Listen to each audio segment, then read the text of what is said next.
This is my Com211 speech about an international problem, the world's greatest threat to music. And this is my audience. As you can tell, they are all over 18. Thank you. The United States and Canada share a border, but there's some animosity between the two countries. The Canucks are routinely blamed by Americans. Canada is called America's top hat, and the place above the cool loft party where the Canadians fire back with nothing. They're too nice to fire barbs back. So why is there so much animosity? Canada pretends to be passive without their army and instead with their Mounties and their bacon that's not really a real different kind of bacon. They don't have nuclear weapons either, but that's because they've already dropped their biggest bomb. They did something far much worse than any country has ever had the audacity to do. They gave the world Nickelback. Canada has done a terrible injustice to our world by producing lead singers such as Chad Kroeger. Kroeger, I guess would say, sings like a horse would sing. If somebody tried to teach a horse English and gave up their horse after he learned a few basic vowels and consonants, every other vowel in a Nickelback song is either A or O, and every rhyme is the first one-syllable word that appears in Webster's Rhyming Dictionary for 4th grade children with ADD. Nickelback's talent is inversely proportional to their success rate. They are the second best-selling international act in the United States, directly following the Beatles. The Beatles, people. We have this amazing British pop band from the 1960s that comes before Nickelback, the Canadian Plague.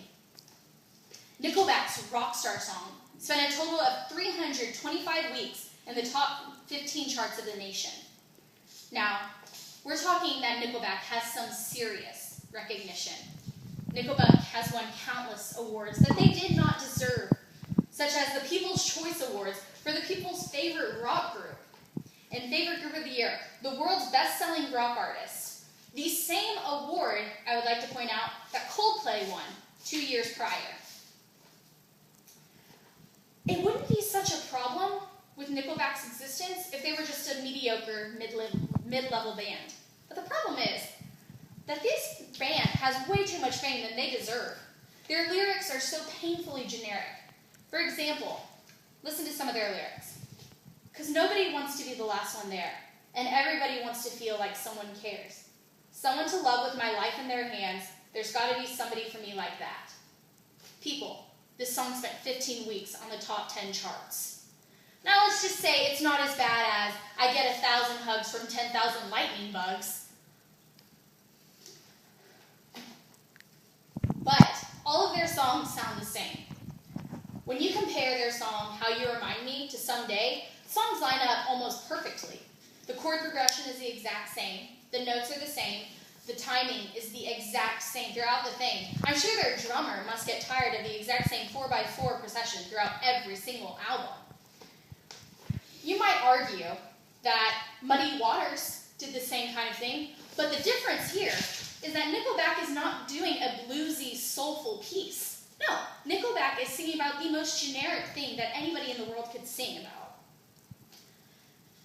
This band is painfully mediocre and does not deserve the recognition that it has in our country. Because of their direct lack of talent, horrible generic mediocre lyrics, and huge success rate, Nickelback has proven to be the world's greatest threat to American culture. If the world keeps producing artists and bands such as Nickelback, I am deeply saddened for the future of American music, and more importantly, for my own ears. Let me end with this. Canada, take back what you have unleashed on the world and either slap some sense into this band or keep them in a cave where Chad Kroeger is forced to hear his voice reverberating off the sounds of the walls. Thank you.